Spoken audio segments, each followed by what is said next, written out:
Allow me to introduce you to Jodi Echakowitz. Jewelry brought us together, but that was just the beginning of our beautiful friendship.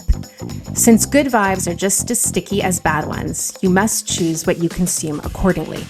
If you surround yourself with people who live to create a life of value and purpose, passion and discipline, optimism and inspiration, that magic will begin to stick to you too.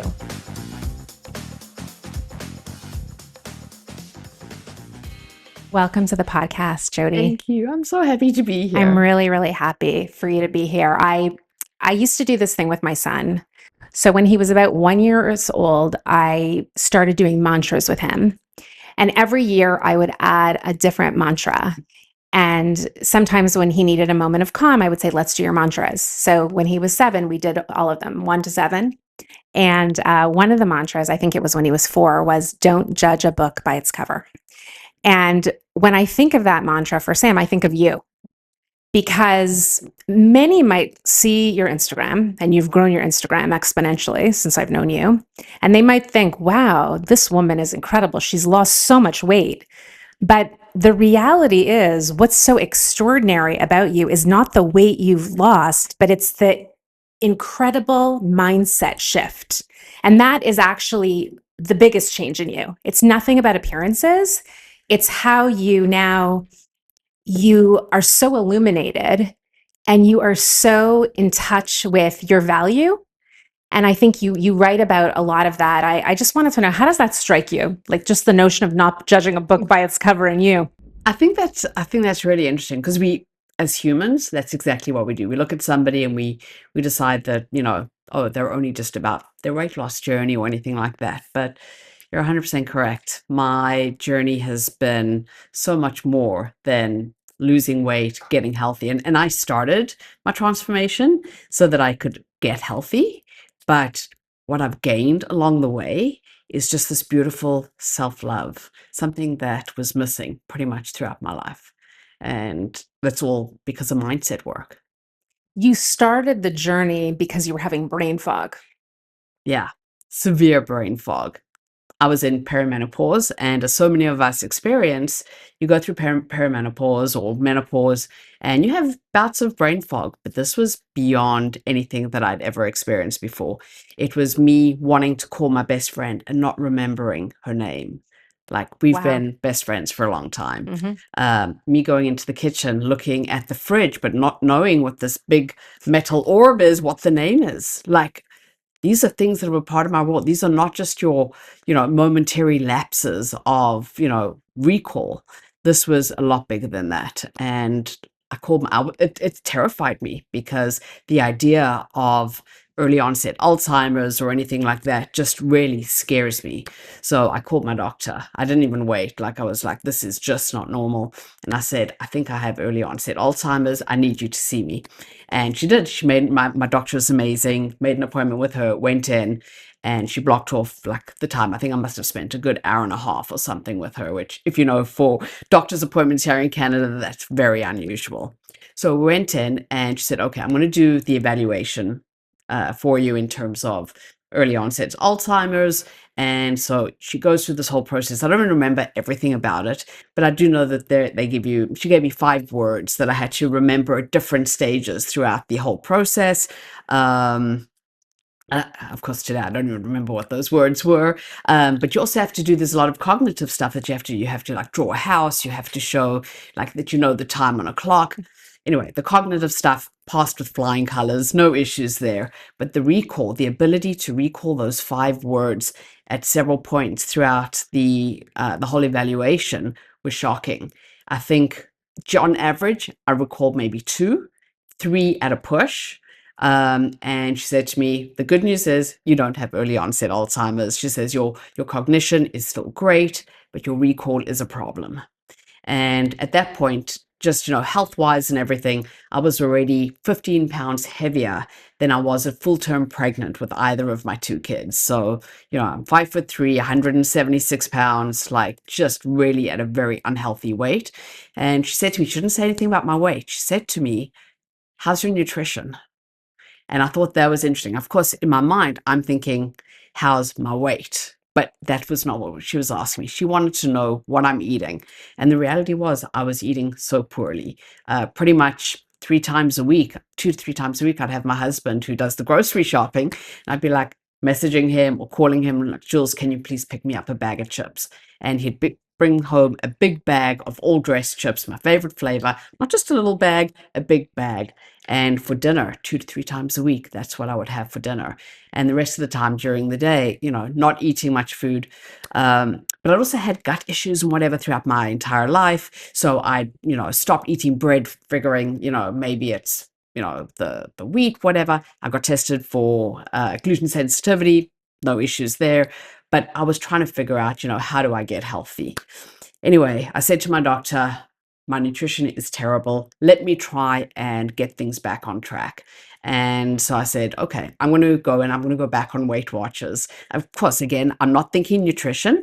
I'm thinking diet. I'm thinking, needing to lose weight. So I'd lost weight twice after each of my kids through Weight Watchers. So I'm like, okay, we're going to try and do this again. And I went and I did Weight Watchers. But through this whole time of doing Weight Watchers, I am lying to myself about what I'm eating. Nope, I'm doing great, but the weight's not coming down. Nothing's moving, nothing's shifting. I'm still feeling poorly, sleeping terribly, absolutely exhausted. The brain fog is still there. So I'm like, okay, this is not working. I think I probably gave it a good 6 months. I'm like, okay, I'm going to try the next thing. I'm going to go to Noom, because Noom is mindset oriented, whatever.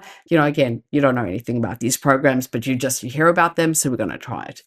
Tried that probably for another 6 months or so. Nothing. Again, it's about mindset, though, that one. Exactly. But so what do you think was missing with that one?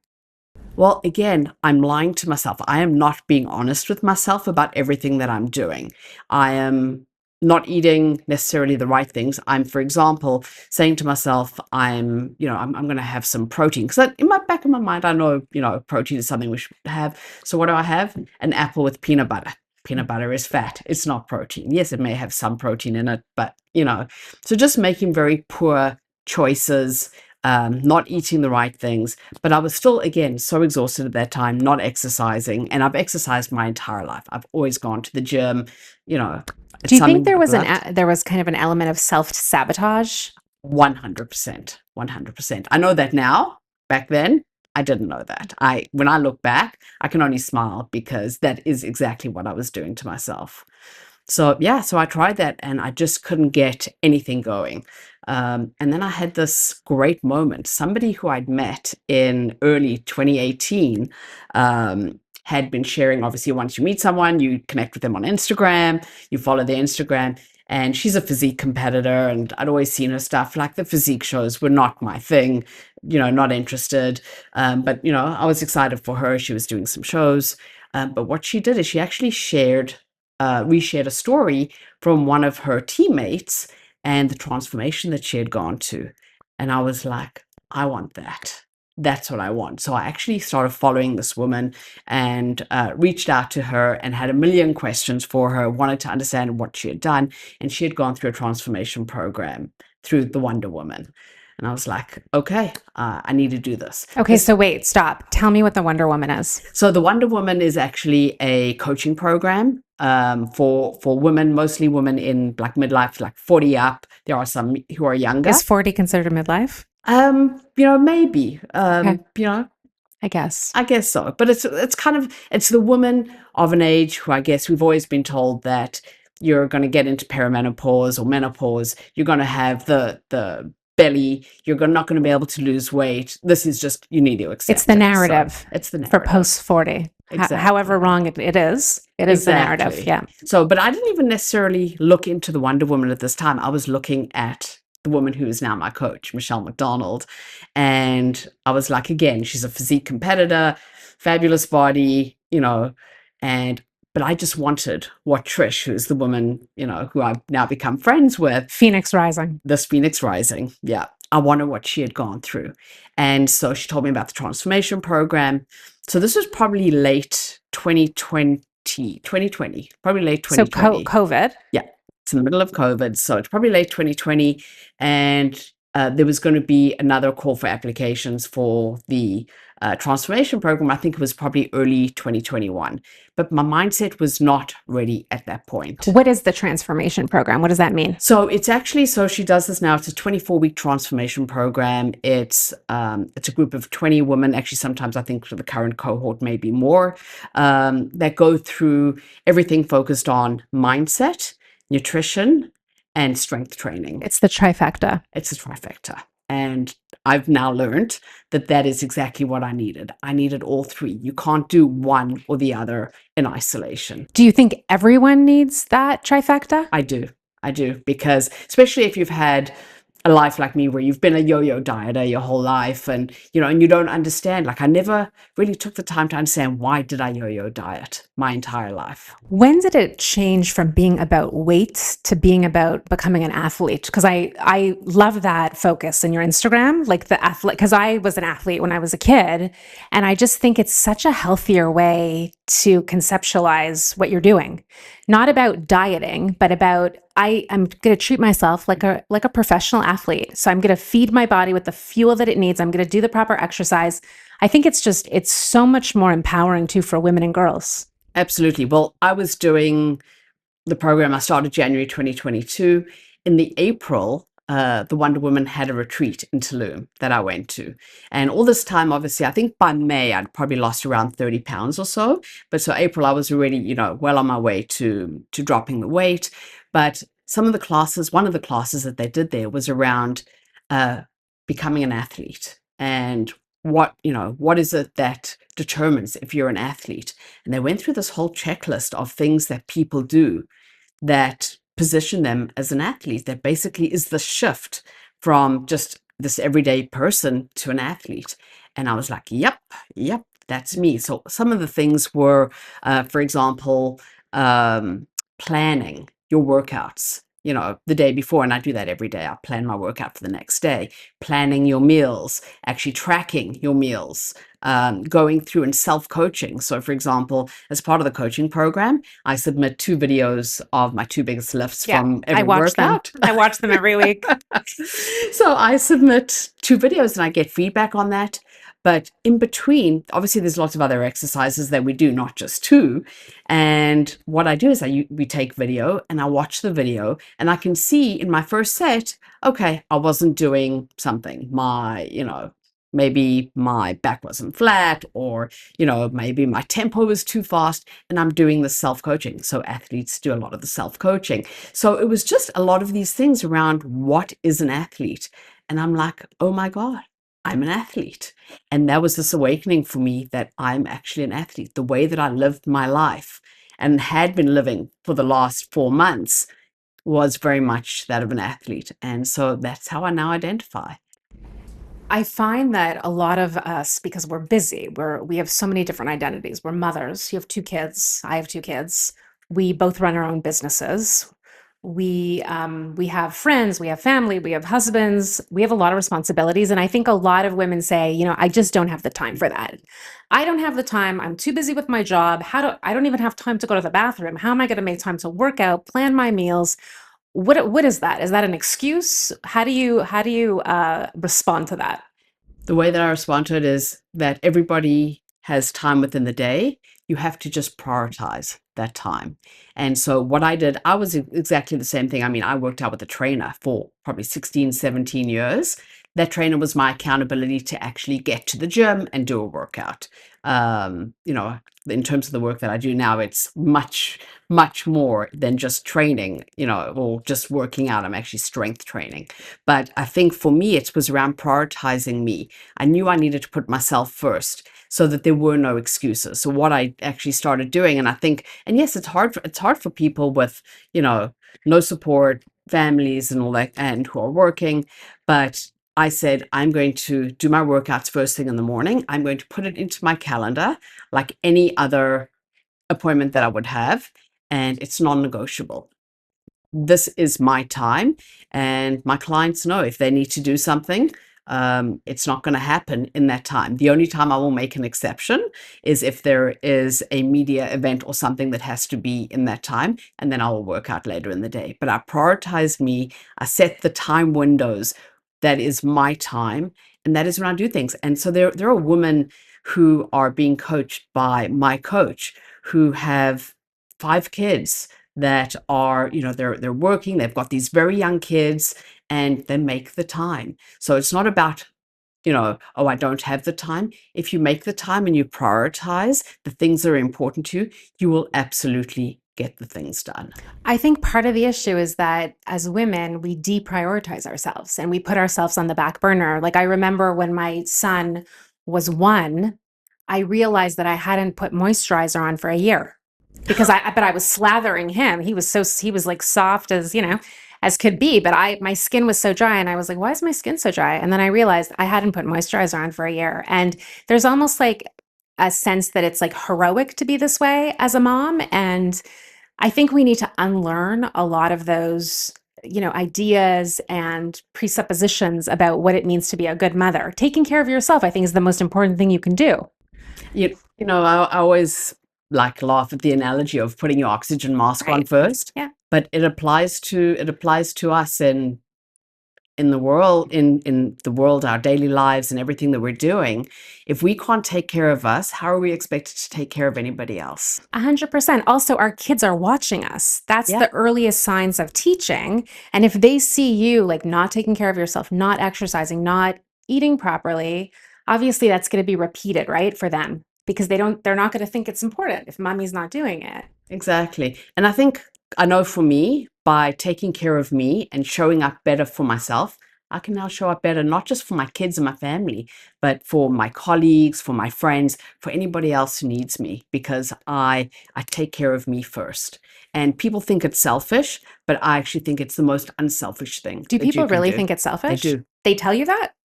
I don't think they tell me that. I think people think that. It's like, how can I take that time? I have everybody else that I got to take care of. It's something that I think so many of us grow up with, that it's selfish to put ourselves first. Why aren't you putting everybody else before you? And I think it's something that we learn. And as you said, we have to unlearn it. Yeah, I think it's the paradigm is self-sacrifice. Everything's about Yeah. self-sacrifice. But the reality is when you start really investing in yourself, you have quadruple the energy for the people that you love, right? To be able to provide and love them and nurture them and all those different things. One of the things that I love about you is that you're very real. You're very authentic. So you talked about the feelings of worthlessness that you had and those feelings of unworthiness. And that's why your story is so powerful because you have an incredible amount of confidence now. And I think it just jumps off of Instagram, that confidence. And so, what I think when people look at you is they think, I could do that too. Because you were in a place where you felt like shit. And now you feel like a superhero almost, right? And I think people they really resonate with that. Was that hard for you to be so like, just like, here I am, this is what I felt like?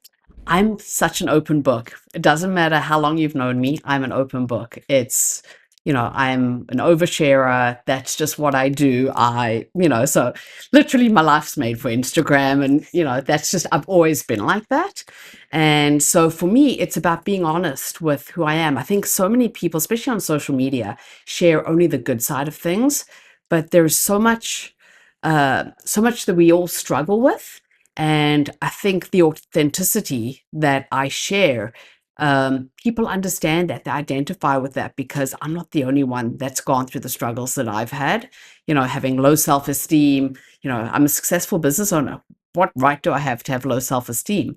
But it's the reality is, doing all the work that I've done now, is I realized that the self-loathing, I understood where it came from.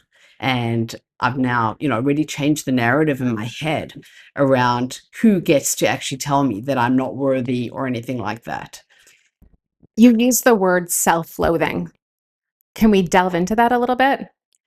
Yeah. So for me, I've always just sort of had this feeling that I was not worthy of being loved. Like, even, I've been in a great marriage for, this year we're celebrating 31 years. We've been together since I was 15. Congratulations. It's crazy. Thank you. But I just always felt that I wasn't worthy. And I used to speak so unkindly to myself. You're such an idiot. You're so stupid. Why did you do that? I would never talk to anybody else in the way that I spoke to myself.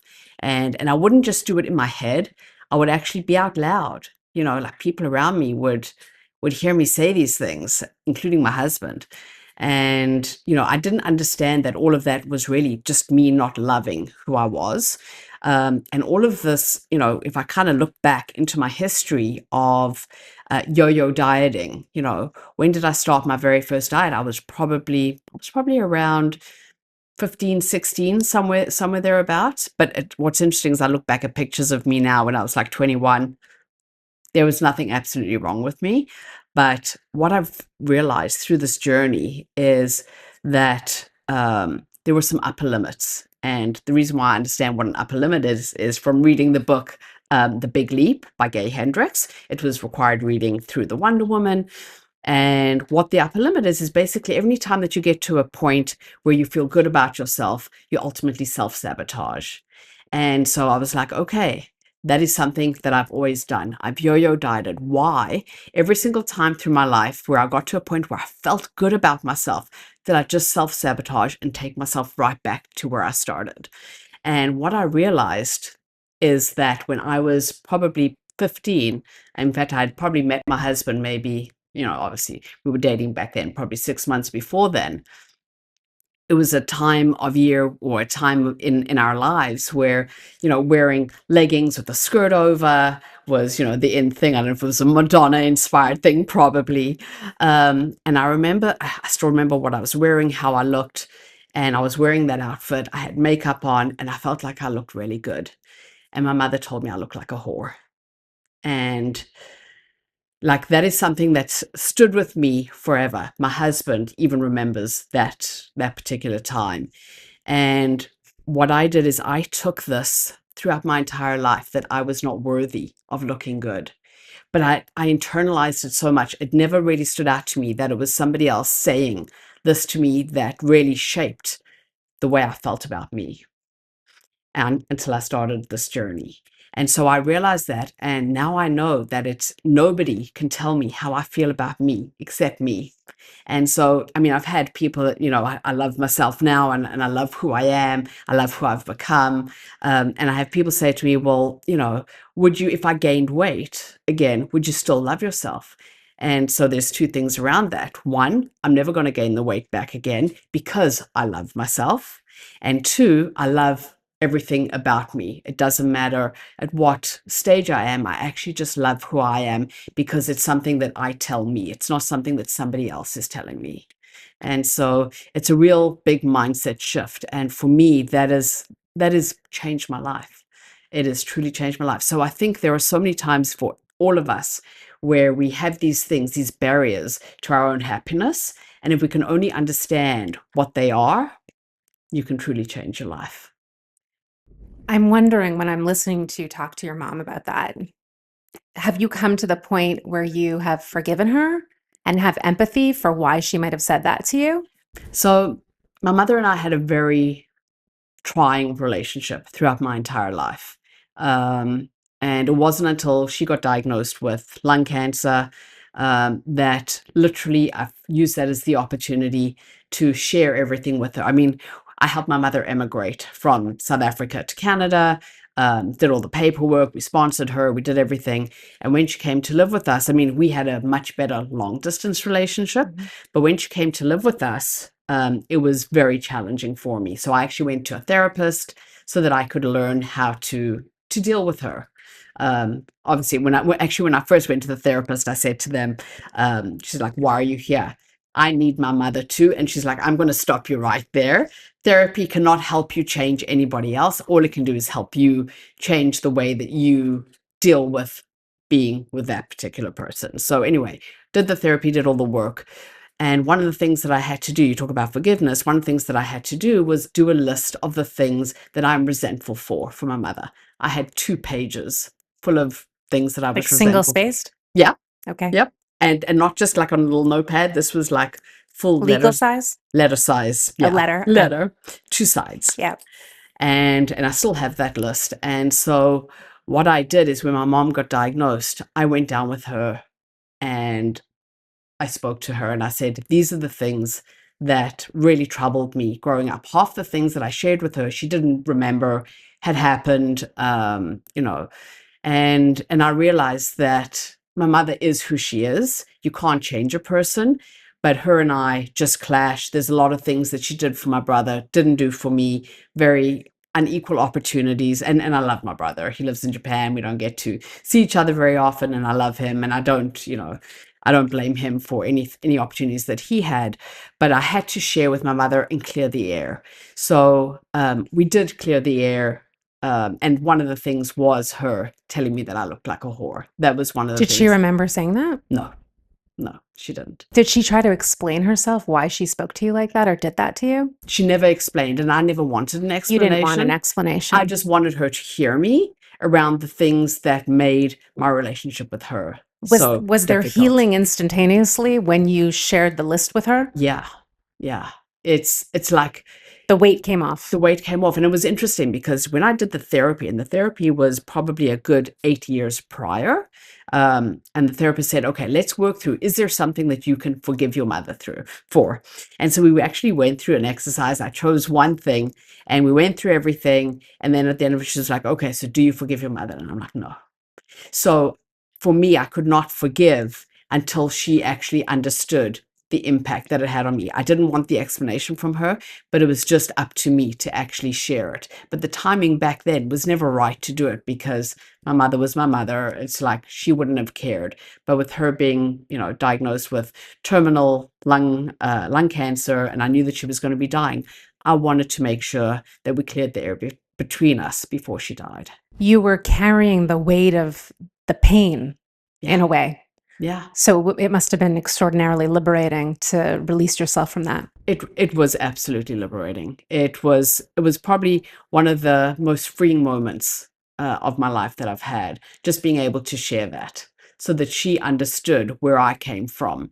Because she always just said, oh, you're so difficult, you're so whatever, but she never really understood the things that she had done or said or, just generally as I was growing up that impacted me so heavily. So I see that you're very close with your dad and his new wife. And one of the things that I've observed, which I've loved, is that Jules and your entire family has gotten on board the trifecta. Everyone's exercising, everyone's eating well. You went on a cruise with your family and everyone was making great choices. They were exercising. So there is a degree to which this is infectious, this mindset, discipline, the whole program. What do you attribute that to? I think when people see how your life can change because of the choices that you make, they realize that there's an opportunity for them as well. And if I can do it, somebody who's literally been overweight had been overweight for the last probably 6 to 8 years and had yo-yo dieted my entire life, if I can do it, they could do it too. And it's really about those shifts. Not everybody's on board. My kids are not. And that's absolutely okay. They have their own struggles that they deal with. But I love that I've been able to inspire my husband to get healthy. Between us, we lost over 100 pounds.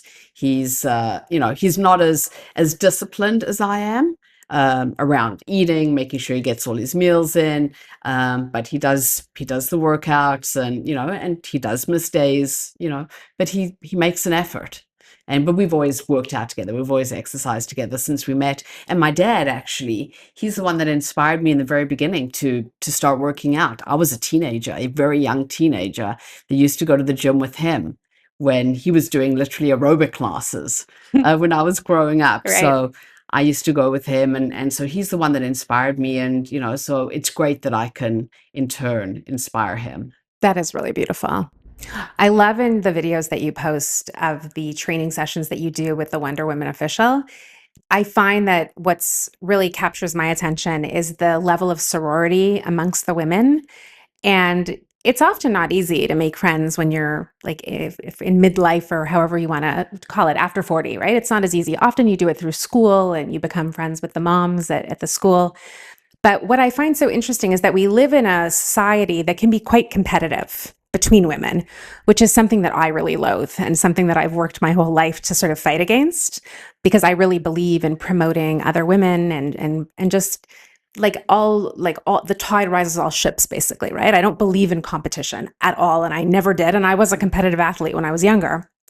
But one of the things I love is that, there's Kiki. I know the girls in your you call it a girl gang. There's Kiki and there's Trisha, right? And there's all these women. Trish? Yeah, Okay, Trish. Trish. So she's at Phoenix Rising, I think. And there's Michelle and there's all these women and then there's new women that come from the cohort. And I find it such a healthy femininity, like just sorority, and it's something that I find aspirational, but it's something that it happens with that group of women. And then I think back to the name, like the Wonder Woman official, and I always think like my cuffs, if people are watching on YouTube, like I have these Wonder Woman cuffs, and that really is what it's about for me. The cuffs, like it's about this sense of Wonder Women and supporting each other, thrive. And I could tell when you share other people's successes, because you all do that.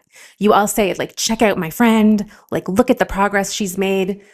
It actually, like, I have goosebumps right now talking about it, because I don't see that done very much, especially in the business world. And I think it's such an incredible paradigm shift for women. And so I really applaud you and Michelle McDonald and Joan and just the whole program, because I think that it's radically reshifting the way we treat other women.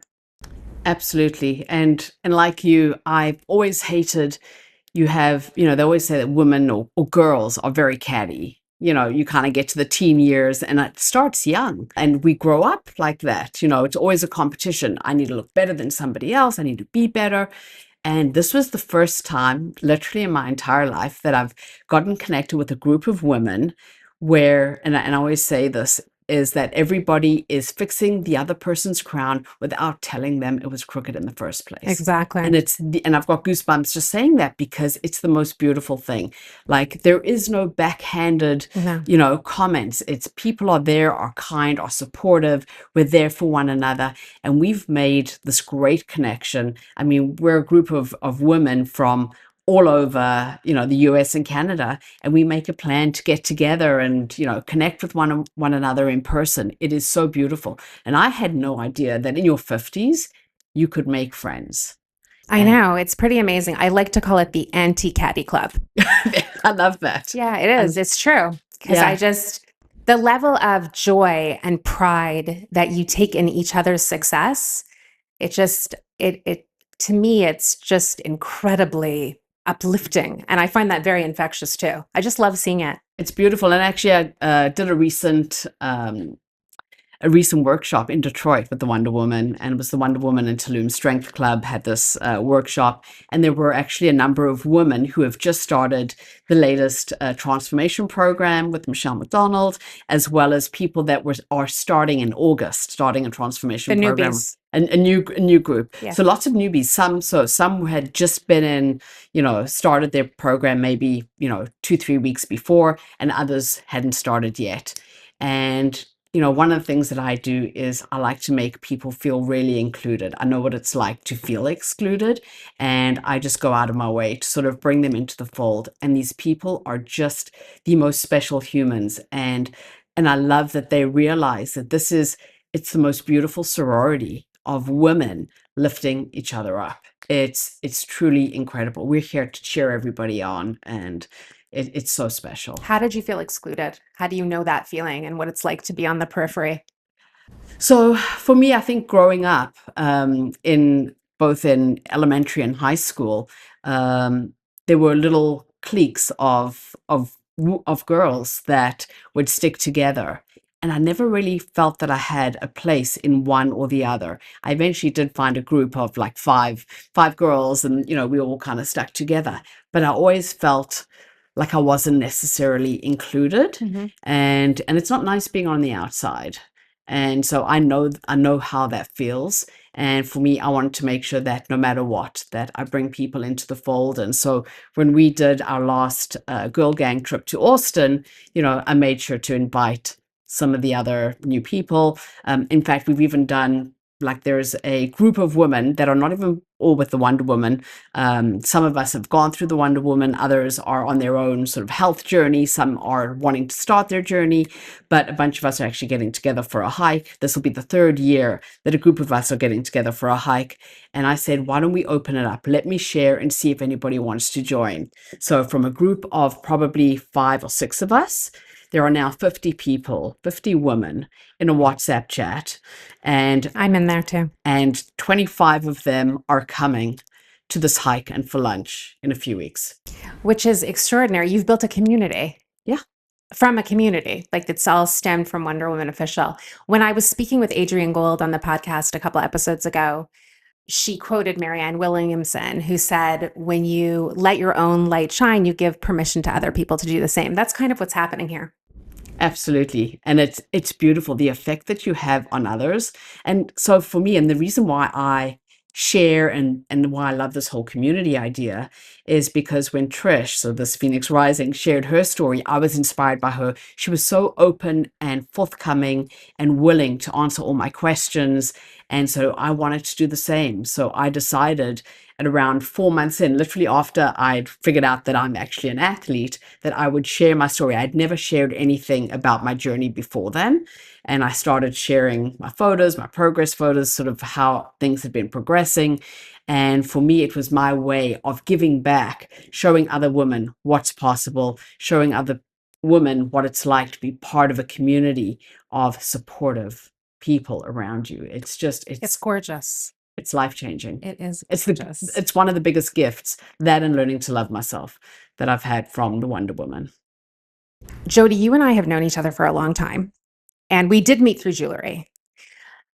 Adrienne Gold, who was on the podcast, you were on a trip with her in Israel. Was that the story? Yeah, 10 years ago, October, 10 years ago. I remember it was a women's trip, JWRP, and we went to Israel. It was the most beautiful spiritual trip that I'd been on, and I'd met Adrienne. I knew who she was, but I met her for the first time.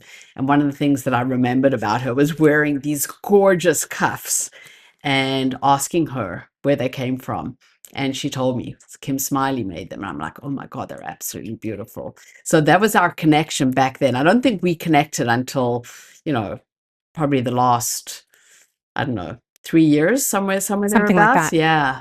But that was my first introduction to you. And then you came into my store. I had a store at the time on Eglinton Avenue, a flagship store, that's a whole other episode.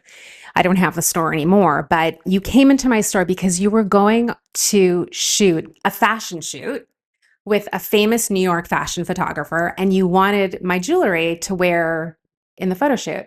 Yeah, so I was doing a photo shoot. So to celebrate my transformation, this was December, literally almost a year after I'd started, a group of us from the Wonder Woman were doing a photo shoot with Kai York. And he's just a renowned photographer. He's actually very nomadic. He's all over the place. He happened to be in New York at that particular time.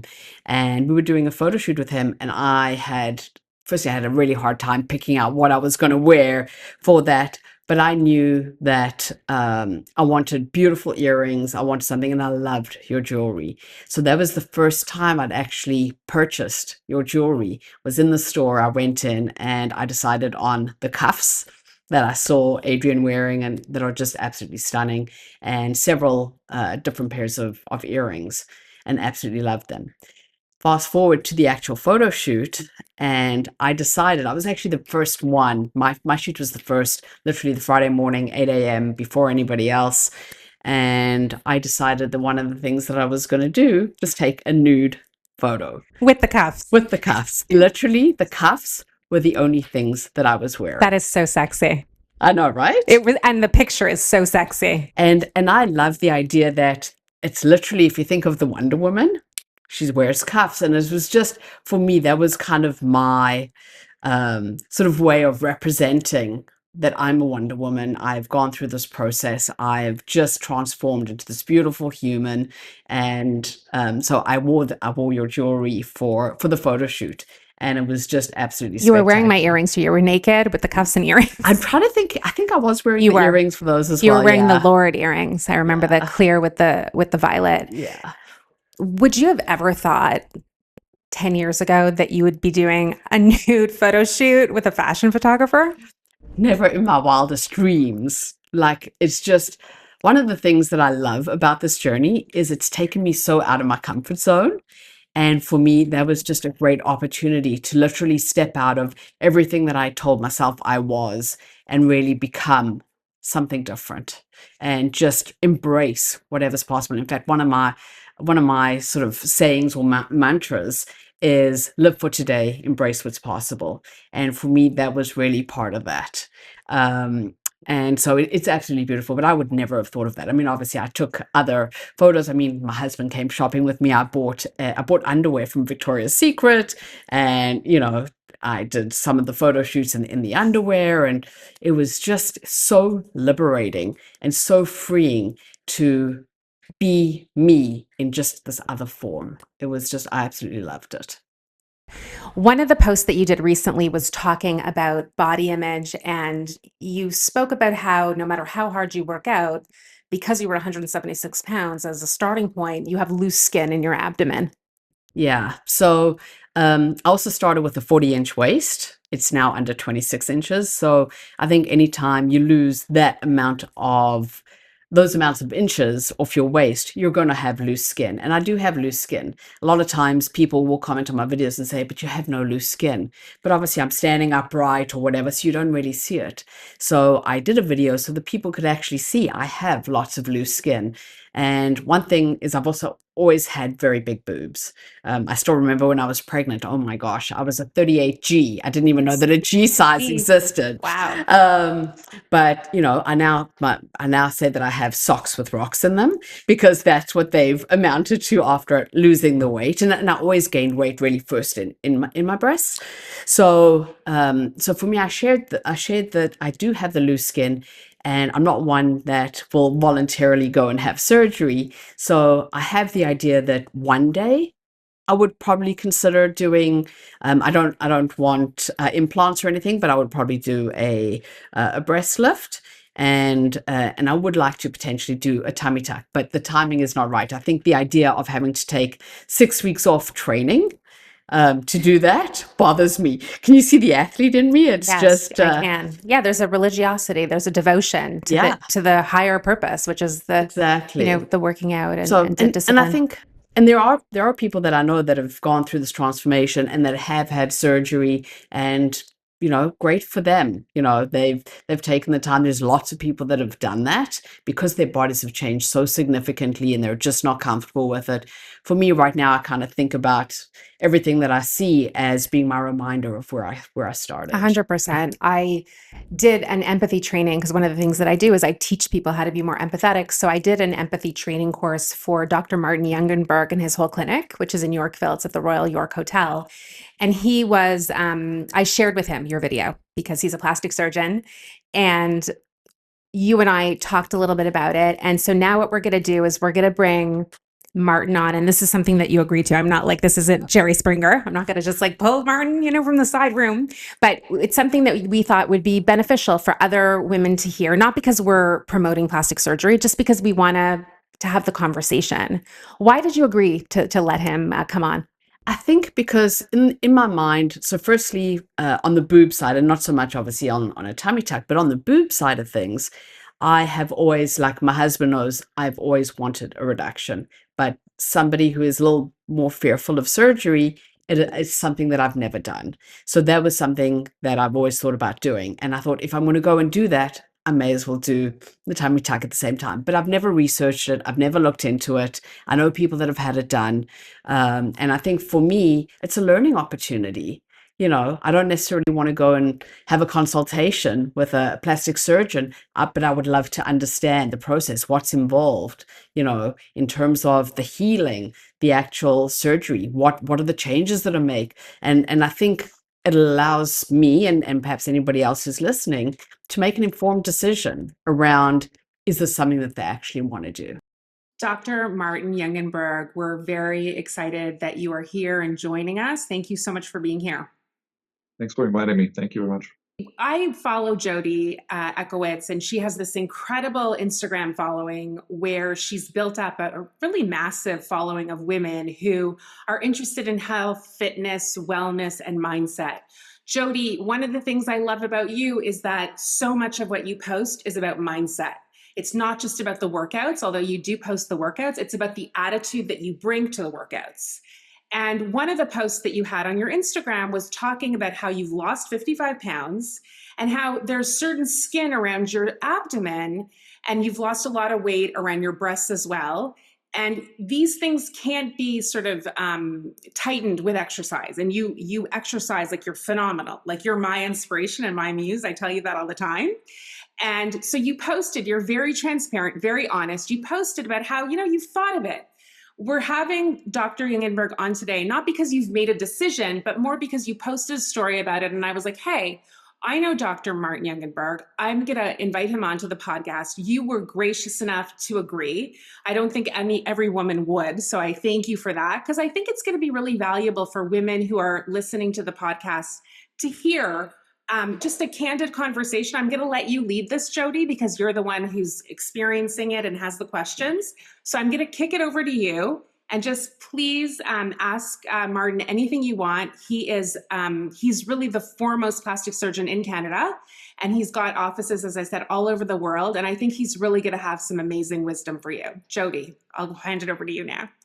Thank you. And it's so great to actually have this conversation with you. And from my perspective, because it's something that I've always had large breasts, it's always been top of mind around, doing a reduction. Of course, now I've had that sort of reduction in volume anyway, naturally through weight loss. So this is always something that I've had in mind. But would I actually make an appointment to get the information? I don't know. So this opportunity to actually have this conversation with you and ask you the questions that I've always thought about, but have never really sort of broached with anyone is just fabulous. So thank you. I really appreciate that opportunity.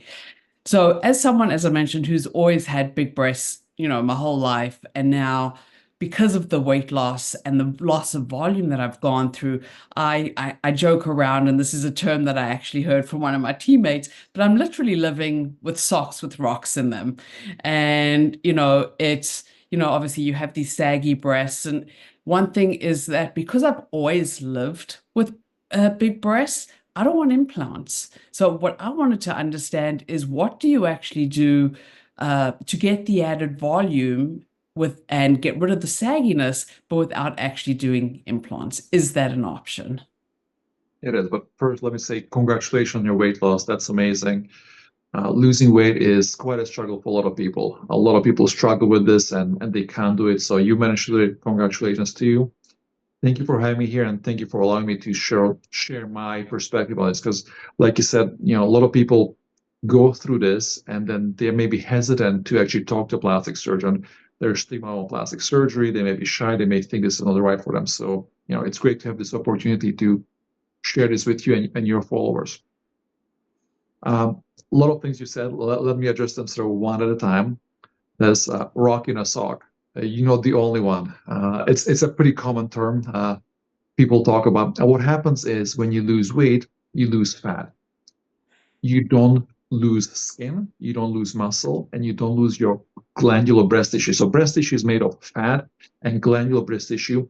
As you lost the weight, you've lost the fat, but the gland stayed behind. It falls to the bottom. Your breast skin acts like a hammock holding things up, and so things fall to the bottom. Can we fix it? Yes, we can. When you have saggy breasts, we do what's called a breast lift. So a breast lift tightens up the skin envelope, lifts it up, gives you the perky look that you want. That's one thing. Second thing is, then people may or may not want additional volume. The additional volume can come in a form of an implant or using your own fat. And using your own fat sounds like the greatest thing ever. It has a great potential, but it has a lot of limitations. So personally, I'm not a big fan of it. It is an option for people that absolutely do not want implants. But if you really want to have additional volume, implants may be something we need to talk about. Finally, whenever you do a breast lift, understand a breast lift helps to reshape your breasts, but it is not a cure for gravity. And over time, gravity always wins. So we try to fight gravity. There's things that we do. I do something called a sling mastopexy, a sling breast lift, when I sort of take natural breast tissue and someone who's got breast tissue and reshape it. So I don't just simply lift the breast, but actually rebuild it on the inside. We sort of take it all apart, reshape it, and put it back in.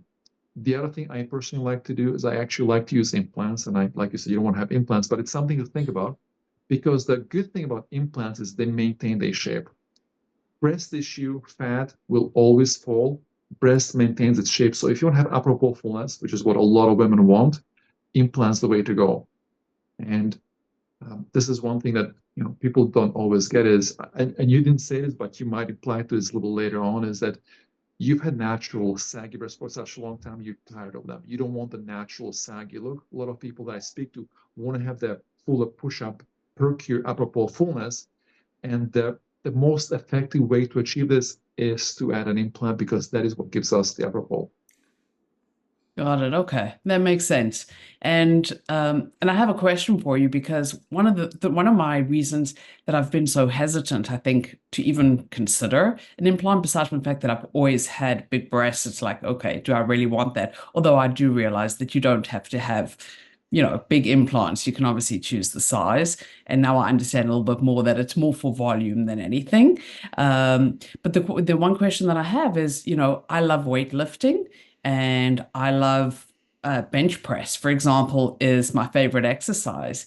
And so I hear from a lot of people that have had implants that doing bench press, and that they have limitations on that, doing chin-ups, that kind of thing. So, how does that compare when having implants versus not? So no one surgical solution is best. They'll have pros and cons. Implants help add volume, and implants, when they go in, they can go under the muscle and breast is on top, or they can go over the muscle under the breast. If I go under the muscle, which is the most common way to go, then every time you flex your pec muscles, the implant gets pushed and the implant moves around. It also disrupts the function of the pec muscle, so it makes it a little bit weaker. For most people, it makes no difference. But if you're like a competition athlete, if you're like a top of the line athlete, you will notice a difference. So for people like this, I would recommend going over the muscle. So it sounds to me like in your situation, going over the muscle, not to disrupt the pectoral muscle function, is the way to go. However, because you're having a breast lift, because you've had stretched out skin, now if I go over the muscle, I'm really just relying on your skin to hold the implant out. And that's a bad plan. So in your situation, maybe no implant, just the lift is the way to go if you want to be physically active and not have an implant under the muscle. Because over the muscle, I would have to see in person, but most likely I would not recommend it, because over time they'll just drop and you'll have new rock in a sock look. Got it. Thank you. That's really helpful to understand that. The other thing is, and I imagine that you do this as part of the surgery, but and of course I can see it when I go through and I look at my photos from sort of when I started this journey until now. I've always had one breast that's a little bit larger than the other. I guess not everyone is, perfectly symmetrical, and so is that something that you would address at the same time as doing the surgery? Unless you're Kardashian, you're not perfect. Only Kardashians are perfect. So most people have some asymmetry. A lot of people don't realize it. A lot of people don't realize they have asymmetry, but everybody does. So I do point it out during consultation, because then after surgery, people notice it and think, something was done. So as I explain to my patients, we'll give you sisters, not twins. Exactly. It's the same with eyebrows, right? You get With the sisters, whole not body. twins. With the whole body. Absolutely. Your right left is different. Exactly. So when it comes to surgery, I think one of the biggest things that I'm fearful of, and it sounds kind of crazy because I was not like this before my journey, is actually having to take time off from lifting weights, from exercising for recovery. And, so I want to know a little bit more around, what's the length of time that you have to take off? I mean, I know that there are some people that maybe recover faster, but is there sort of a standard, and, what can you do? For me, because I'm now literally, even when my coach tells me to take time off from exercising, and it's like, just go and have fun, it's hard for me because I am just so in the routine of waking up every day, getting my workouts done, and that's just sort of how I love to live my life. So I can't imagine taking a lot of time off, but I know I would have to. So how does that work, and sort of what's the general time frame? So on social media, I go by the name of Dr. Six. I tell my patients, six is the answer to all your questions. The answer is 6 weeks. And the reason is because no matter what you go through, no matter what surgery you have, no matter what kind of surgical intervention you had, your body is going to go through stages of healing, wound healing. And it takes 6 weeks for the wounds to come up to about 60% of wound strength, which is good enough to withstand day-to-day activities. So I know there's surgeons and techniques out there that claim instant recovery, 24-hour breast augmentation, instant, liposuction that you can go back the next day. All these techniques, what they try to do is minimize post-op discomfort. But even though you may feel perfectly fine, you have to understand your body's going to go through healing. There's no cheating, there's no hacking, there's no other way. You got to let your body heal. So you've invested time and energy and money into having surgery. You do have to take time off. Now, I don't mean stay in bed. That's a misconception. People think I got to stay in bed now, not move.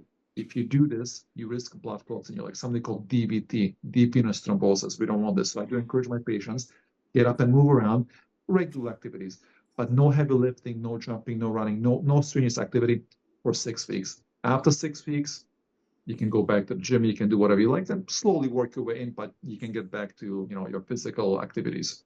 But what about, things like just walking?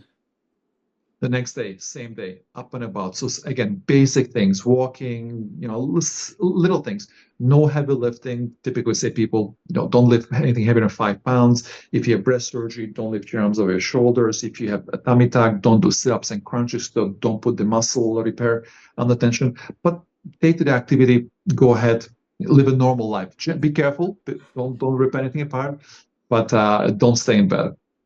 Got it. Okay, that makes sense. Thank you.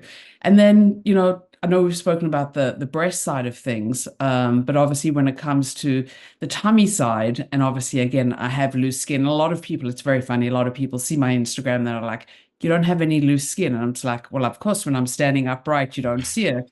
But when I'm sitting or whatever, it's there.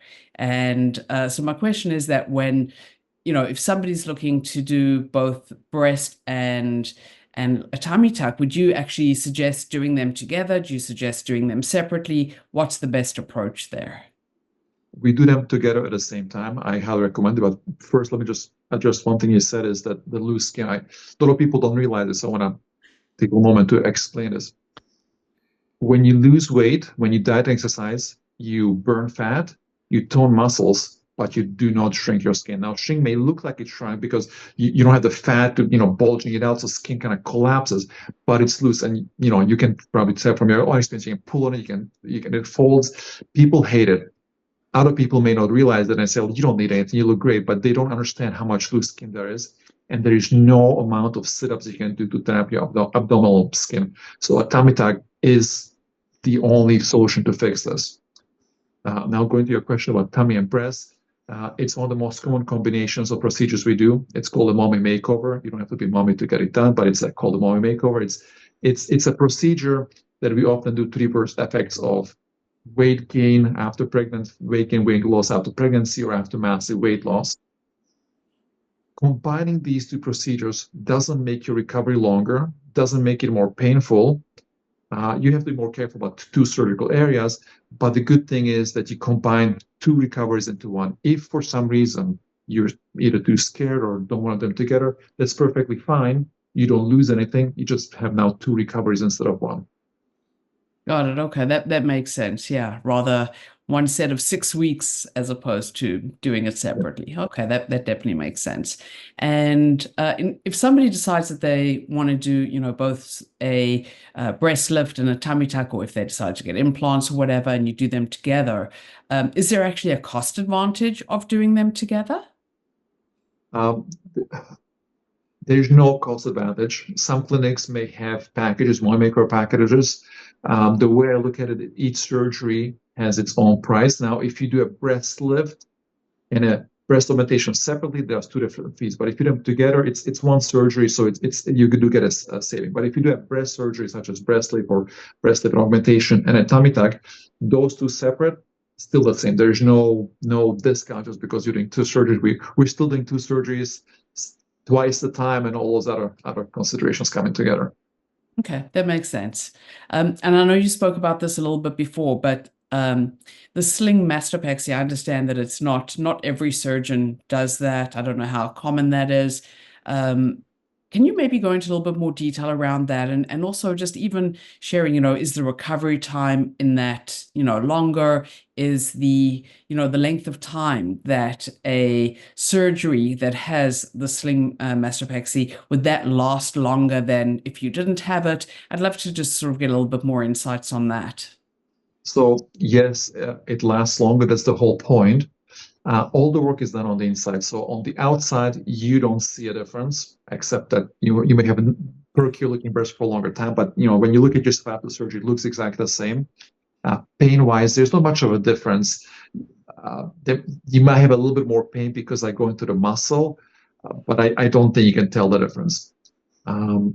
It's a technique that I've been using for the last 14 years. And what it is instead of simply tightening up the skin just to hold things up, I try to reshape the breast because skin is not a very good support mechanism for the weight of the breast. Bigger your breasts, heavier your breast, the more active you are, the more likely you're to fall. And again, I'll say it again, I said before, breast lift is not a cue for gravity. Your breast will fall again. All we're trying to do is slow down the process.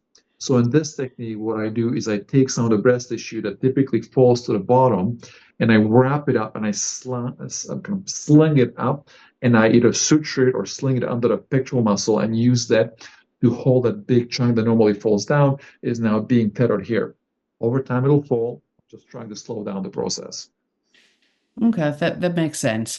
And what's the general time frame? I know, again, gravity, is at play, and I'm sure everybody's different, but is there a general time frame sort of for how long you would see sort of the perkiness versus when things start to fall, for, a regular breastless versus with the sling mastopexy, and even with with implants, is there a difference in time for the three?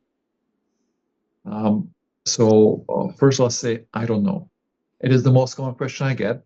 And the answer is, it depends. Everybody's a little bit different. So people that have heavier breasts, people that have poor skin quality, and people that are more physically active, jumping, bouncing around, are going to drop faster than somebody who's got lighter weight, better skin, and less bouncy activity. Adding an implant helps me provide more apropos fullness. And when I do implants, I do what I call a power boost technique. It's when I create like an internal bra. So the implant is being held by the internal bra. This gives you the apropos, and this tends to maintain shape very long time. So I love to do this technique for people that want the apropos fullness, but it does mean adding an implant to someone who may not want to have implants. Some, people that want to have just a breast lift will always have a breast lift look. So, and what I mean by that is in a breast lift, again, we tighten up the skin. So the skin acts like a hammock holding things up. The breast tissue is not attached to the chest wall. I can't suture it or pin it or screw it to the chest wall. So it's being held up. It falls to the bottom. The skin acts like a hammock, and you always end up having a teardrop look because when you also look to the side, because the volume is on the bottom, you have the ski slope look. If you want to have the apropos fullness, this is where the implant comes in because I can hold the implant and the implant maintains its shape and allows me to give you more volume up top. And again, 9 out of 10 times when women come to me and they say, I don't want implants, I just want to have a natural look, when I explain it to them, they end up choosing implants because they do want to have this look. Like I say, I'm tired of this teardrop look. I want to have a little more youthful apropos perkiness. Got it. Okay, that makes sense. Another question that I have that's actually, and it's not one that I really sort of thought about until now, but there's a couple of people that I know that have recently actually gone through explants. They've had, implants for a long time and they've decided to take them out. Is there a change in implant, the actual, I don't even know, I guess it's silicone, whatever is used for an implant today that makes it safer or, puts people at less risk of any kind of issues relating from an implant versus, maybe people that had it done years ago? So breast implants have been around since 1960s and have gone through several generations. With each generation, the gel itself has changed, the shell, the thickness, the consistency of the gel has changed. So now with the latest generation, we have silicone and saline breast implants. Saline breast implants are silicone shell filled with water, salt water, saline. Saline is the same substance that's injected into your veins when you go to a hospital and you're dehydrated. So you know this is about as safe as it can be. It's really a bag of water. Silicone we use today is referred to as cohesive gel or gummy bear or gel or silicone. So a lot of interchangeable names. It's a very cohesive gummy kind of consistency. So although in the past the recommendation was to have your implants exchanged every 10 years, this referred to silicone implants only, not to saline. The current recommendation is you don't need to do this. All you need to do is to do surveillance. So the FDA recommendation is after about 5 years, get a high resolution ultrasound or MRI, make sure the implant's intact. If it is intact, let it be, no need to change it. No need to go preventatively and change them every 10 years. With salines, which is one of the reasons why I love salines, you never need to do ultrasounds. If the volume is there, they're intact. When the breast deflates, you know, it lost its volume, you go and change it. So there's no need for this sort of monitoring, and it's just salt water. People sometimes do remove implants. They can do it for either they don't feel like they need implants anymore, their life situation has changed, or some people feel that, you know, they're concerned about the safety of implants. There have been a lot of studies on implants. It's a controversial issue. There's something called BII, breast implant illness. There's really no conclusive study that shows a correlation between implants and any illness. In my personal experience, I've had a few patients who thought they had it. So I've offered to take out their implants. And when I did, I would take a very close look to see what's going on. And I'm thinking to myself, so if you think this object is a source of inflammation and illness in your body, there will be some sort of inflammatory response at the site, at the epicenter of this. Every time I've taken out the implant was in perfectly great shape. The capsule that formed around the implant was paper thin, meaning there was minimal reaction to it. So I really haven't seen any evidence, and I haven't found any evidence to support any of this. Okay, thank you. That's helpful. And I think for a lot of people that might be considering it, that's maybe a lot of what they've heard. So I think that would be helpful for anyone that's listening to this. In terms of costs, you know, what is the average? And I realize that every plastic surgeon is going to be different. It's like asking, you know, how much is a banana, you know, in different grocery stores. But if somebody, you know, decides that they want to do both a breast lift and a tummy tuck, or, you know, do them separately, or, you know, do one versus the other, what is the general cost? Like what should they be expecting to be paying for that? So I'll use this as an opportunity for a shameless plug. Guys, go and check out our website, torontosurgery.com. We have a fees page. So all our fees are there. Fees range from clinic to clinic. At our clinic, breast augmentation starts at about, I think, $10,000 to about $12,000. If you add a breast lift or some sort of reshaping, that can increase the fee. I know there are some surgeons that charge up to, I don't know, $18,000, $20,000. It really, really varies. And again, the fee, there's a basic fee, and then there's modifications based on your case. Everybody's a little bit different. For breast implants, breast lifts specifically, most people are very, very similar. Variations are if you have asymmetry, if you need to do some sort of reshaping, something like this. For tummy tucks, there's pretty much a basic tummy tuck fee. The fee can change if you're going to do something what's called extended tummy tuck or vertical tummy tuck if you have a lot of extra skin. If we need to add liposuction, which areas of liposuction need to be done, how many areas. A bigger, heavier person's liposuction fee will be higher than someone who's really skinny. So those are all kinds of variations. Okay, that makes sense. Yeah, and I guess as you say, each provider is different. So it's great that you're actually very transparent and provide that information. TorontoSurgery.com. All the fees are there. It's great. I don't think a lot of surgery clinics actually publish that information. So the transparency, I think, is great. We are very transparent. You know, I understand a lot of people are concerned about fees, so we put it out there. You know what you're getting yourself into. Makes sense.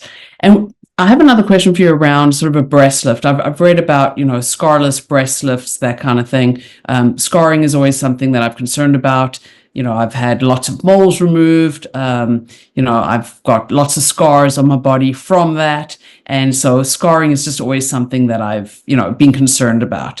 So what is that? And how do you know if somebody's a candidate or, if it's something that someone should consider? If I could do scarless breast augmentations or breast lifts, I'd be a billionaire. So the thing about plastic surgeons is we are very good at hiding and camouflaging our scars, but whenever you have surgery, you will have scars.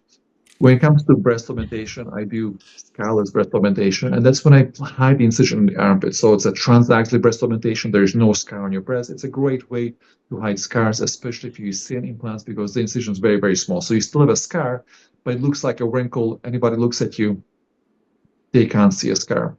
For a breast lift, unfortunately, because you have to cut out excess skin, there's no such thing as a scarless breast augmentation. Now, some people try to do a scarless breast augmentation by hiding a scar around the areola, so the entire scar is the circle itself. I personally think it's a really, really bad procedure. And the reason is because there's only so much skin you can remove, and then the entire tension, the whole weight of the breast is now put into this circle. And so this scar that's right there is going to get stretched out. And I have yet to see a nice periareolar scar anywhere. I see people post them on social media. And if you ever notice, they never show you a healed scar. They only show you immediate results on the table when they look beautiful.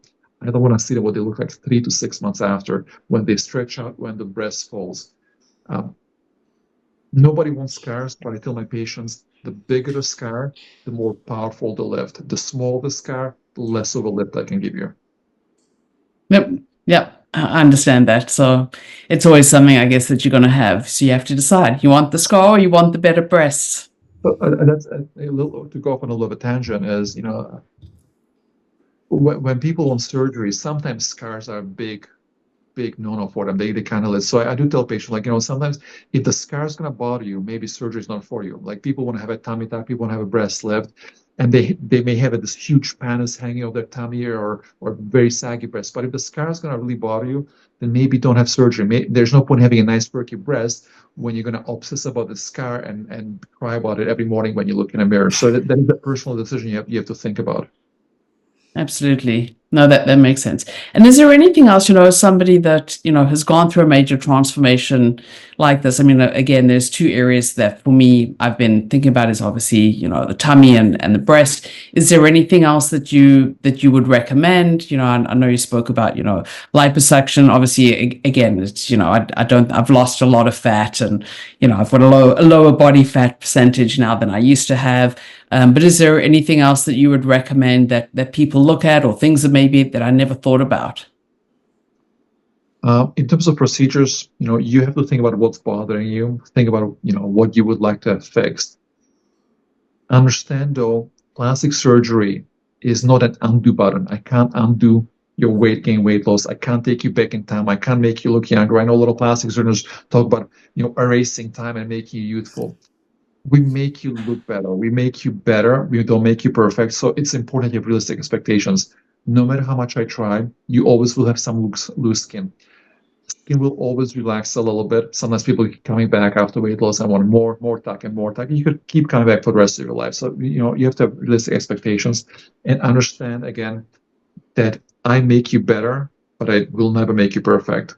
So if you're looking for perfection, I'm the wrong surgeon. No, that for sure. And again, I think there's very few people, as you say, except the Kardashians maybe, that are perfect. And I think my last question for you is, I've, through this journey, I've actually developed abs, which just firstly blows my mind. I always used to joke that, I had a six-pack under my personal bakery. So, so now I've developed, a little bit of definition. When you have a tummy tuck and you've got that definition, I'm assuming that it just gets better versus impacting it in any way. I'm not sure if I would say it gets better. It gets more exposed. Everybody has those same muscles. Some people have them better developed, so they're a little more bulgy, but we all have those muscles. the more lean you are, the more you can see underneath the skin, the more you can see the bulkiness of the muscles. So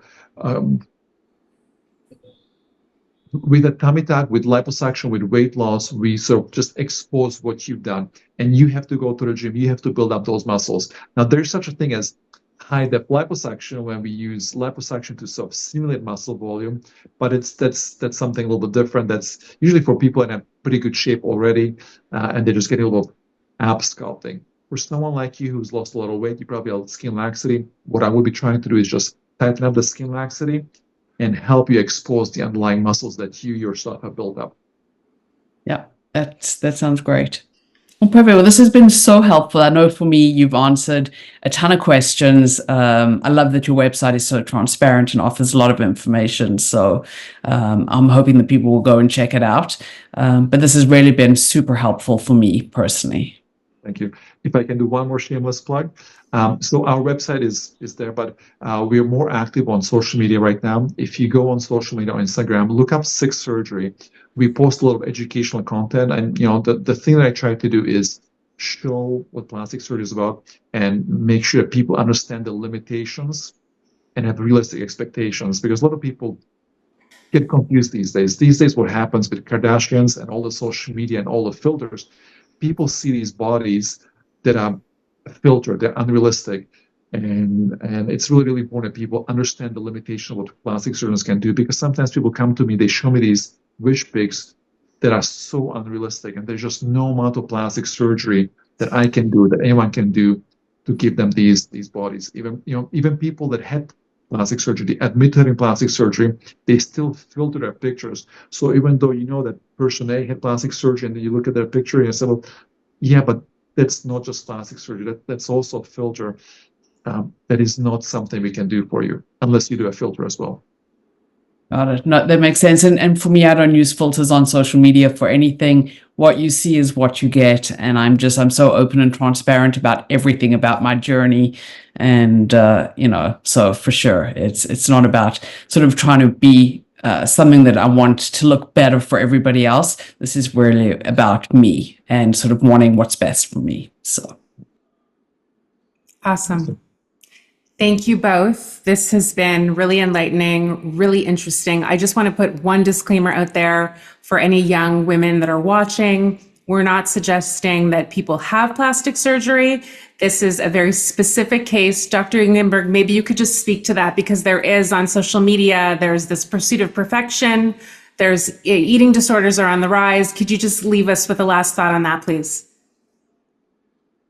Plastic surgery is not a replacement for a healthy lifestyle or good diet and exercise.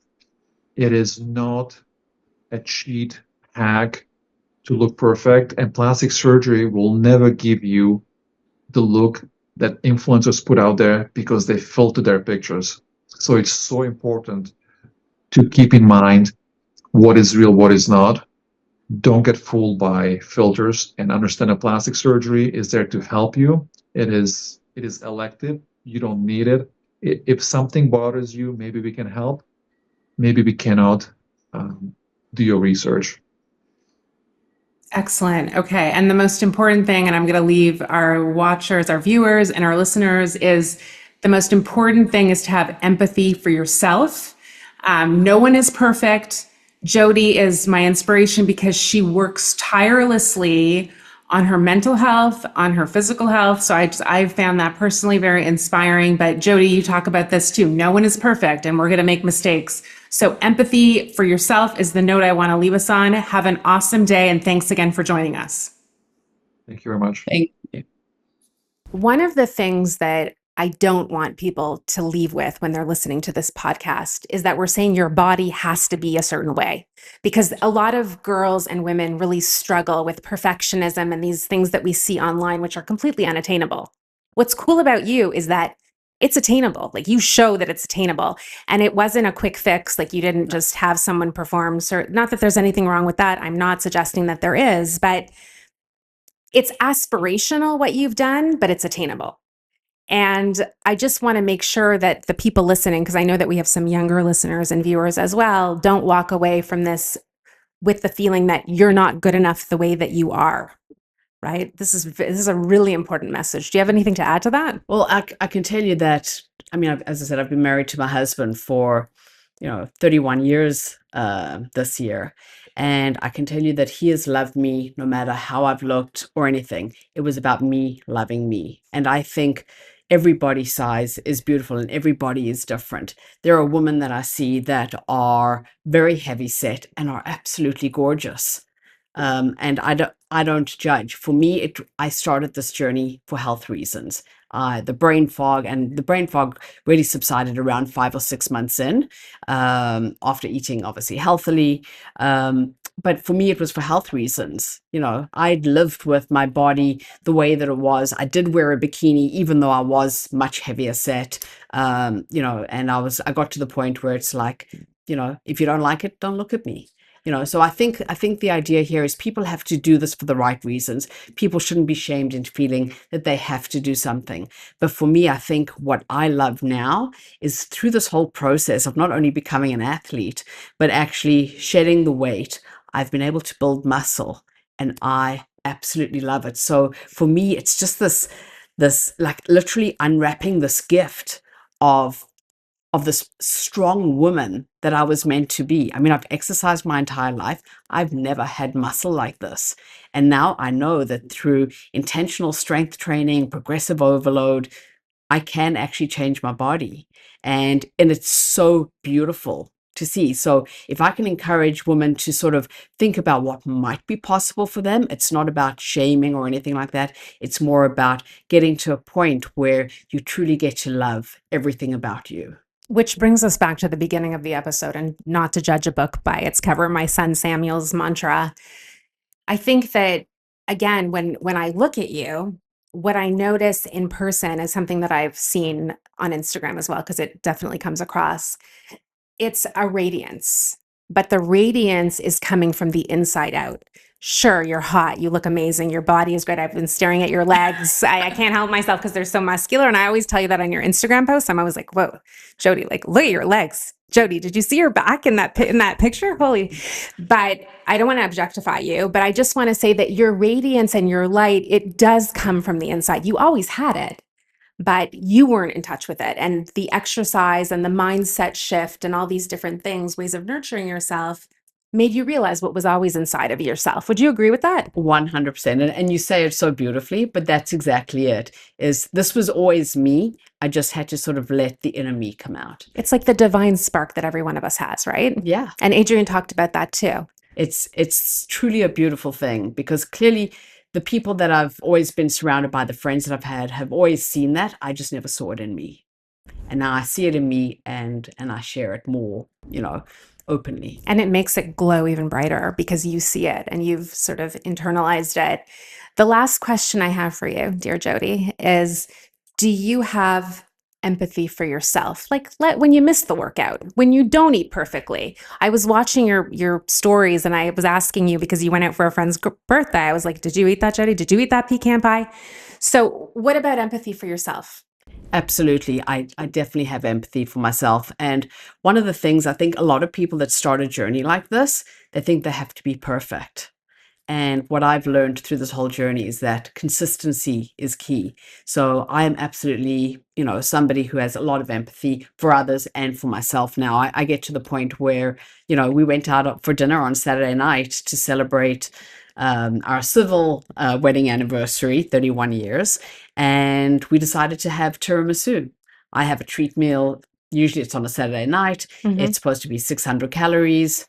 My calories for that meal were closer to 900, and it is what it is. No puppies died, nothing happened. No self-loathing. No self-loathing. It is what it is. And we just go back and we start right back where we left off the very next morning. It's, do the next right thing. And it's such a beautiful thing. Whereas I think before I would do something like that and I would go and I would speak so cruelly to myself. You're such an idiot. Why did you do that? And then literally I would give up whatever I'm doing. It's just, okay, we're going to fall off the bandwagon. There's no point in saving this. Whereas now it's one meal. I'm an athlete. I need to get back on the bandwagon today, Exactly. right? Yeah. And so, and I think the other thing is I do a weekly check-in with my coach, and I eat 35 meals a week. And she usually asks in the check-in, of your 7 days, how many days were you on track? Well, I kind of go a little bit deeper on that, and I look, of my 35 meals, how many were I on track for? And I aim to be above 90%. I don't aim for being perfect. I think perfect is not something that anybody should be targeting to achieve, because I live my life. I travel, I go on vacation, I eat foods, I eat great things. When I was in Paris last June, one of the things that I wanted was a true Parisian croissant. Yes. And I took video of me Yes, you having did. that, a pistachio, croissant, and oh my God, it was heavenly. And I shared video with my coach, because for me, it's about living your life. So yeah, full empathy for me and everybody around me. Gorgeous. One last final thought. I feel like I've come to know a whole cadre of women because of you, and I don't know these people. But Kiki, for instance, like I watch her videos, she writes back on my posts, I write on hers. It has had a ripple effect. Like your incredible ability to connect with people has created ripple effects of friendship for me. And I can only imagine for other people as well. And one of the people that's in my friend circle that I've never met is Michelle, your coach, and her mom, Joan. And so I'm going to put this out here on air because I believe in manifesting things and actualizing things. I think the next time you and I get together, we're going to get together with Joan and Michelle, and we're going to have a conversation together about sorority and empathy and self-love and beauty and friendship. I'm just going to put it out there right now. That's great. Yeah, I fully believe in manifesting things. So yeah, let's make that happen. Thank you for being on the podcast. Thank you for having me. You're beautiful, and I love being here. I love you.